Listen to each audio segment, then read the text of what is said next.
ఉద్యమంలో ఎందుకున్నారన్నది నాకు తెలియదు. కానీ నేను మీతో పాటు ఉండడానికి కారణం నేను నా కొడుకు కళ్ళల్లో నా పట్ల గౌరవాన్ని చూసేందుకే. ఈ స్వరాజ్యం, ఈ ప్రజాశాసనం లాంటి కళలు నాకు చాలా పెద్దవి. నేనొక సామాన్య మానవుణ్ణి. నేను బ్రతికేది నా కుటుంబం కోసం, హిర్డస్ మావళాల కోసం. కళ్ళు మూసుకో బాజీ.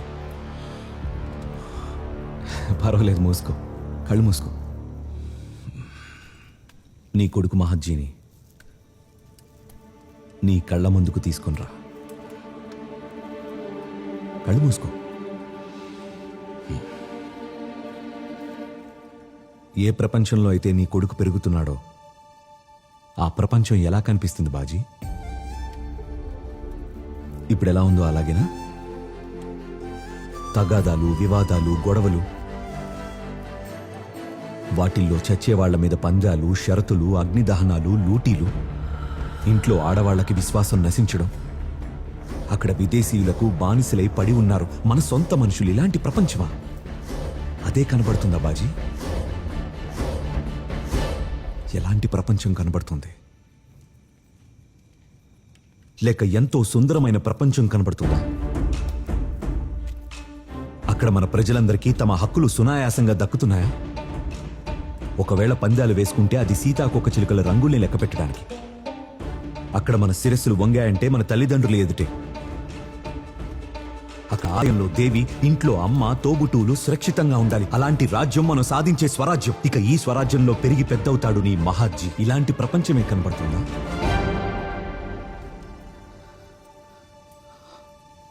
మరి ఇలాంటి ప్రపంచ నిర్మాణాన్ని ఎవరు చేస్తారు బాజీ? అది కేవలం మన రక్త మాంసాలతోనే నిర్మించాల్సి ఉంటుంది. ఒక్కొక్కప్పుడు మంచి తండ్రి ఎందుకు మంచి యోధుడు అవ్వడం కూడా ఎంతో అవసరం అవుతుంది. ప్రతి యోధుడు తన ఇంటిని సురక్షితంగా ఉంచుకోగలిగినప్పుడు ఈ స్వరాజ్య ఆవశ్యకత ఏంటి? ఈ విశ్వమే నా గృహమన్న ఆలోచన ప్రతి మనిషికి ఉండాలి. ఈ చరాచర ప్రపంచ శ్రేయస్సే నాది అనుకోవాలి. జ్ఞానదేవుల వారి బోధన. బాజీ, మీ చేతులతో మీరు కేవలం ఒక దీపాన్ని రక్షిస్తున్నారు.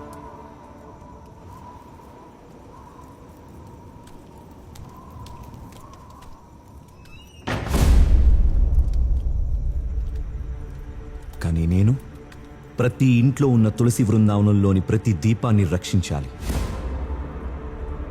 మరి ఆ శక్తి మన చేతుల్లోనే ఉంది. మీరు ఇవన్నీ ఎలా చేయగలుగుతున్నారు? ఏంటి? మీరు సునాయాసంగా మీ కుటుంబాన్ని ఎలా మర్చిపోగలుగుతున్నారు? మీ పుత్రుడు శంభురాజు గుర్తుకురాడా? సయ్యి వదిన గారి మరణ వార్త విని కూడా మీరు ఒక స్థానువులా స్తబ్దుగా ఉండిపోయారు. సామాన్య మానవులైన కేవలం నా పత్ని మాత్రమే కాదు బాజీ, నా ప్రేయసి కూడా.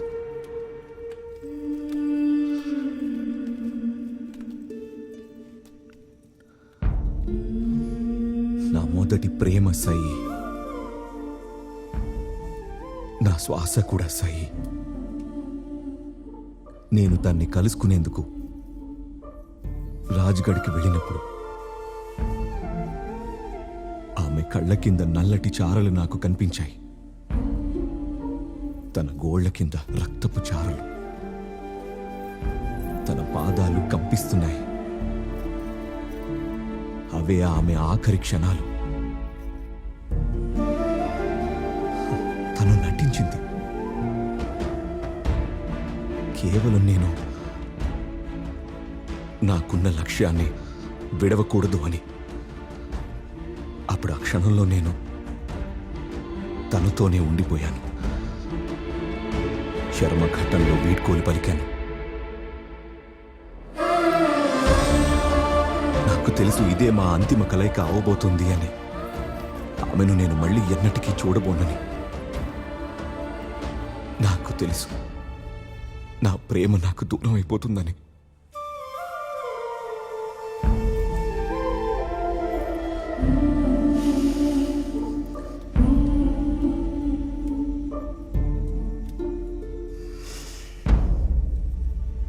ప్రజలనుకుంటారు శివాజీ అవ్వడం చాలా సులభమని బాజీ.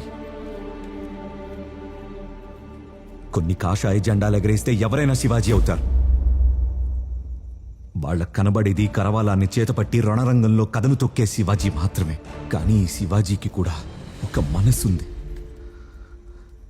అది ప్రేమిస్తుంది, అలాగే శోకిస్తుంది, బాధను సహిస్తుంది, బాధపడుతుంది కూడా. అప్పుడు శివాజీ ఏం చేయాలి? అన్నిటినీ వదిలేయాలా?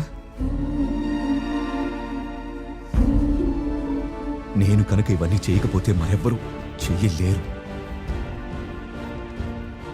రణరంగంలో యుద్ధం జయించాలంటే బాజీ, నీ మనసులోని యుద్ధాన్ని జయించాలి. స్వరాజ్యం అనే మహాయజ్ఞాన్ని ప్రారంభించాను. కానీ దానికంటే ముందు మనం మన సొంత వాళ్ళని త్యాగం చేయాలి.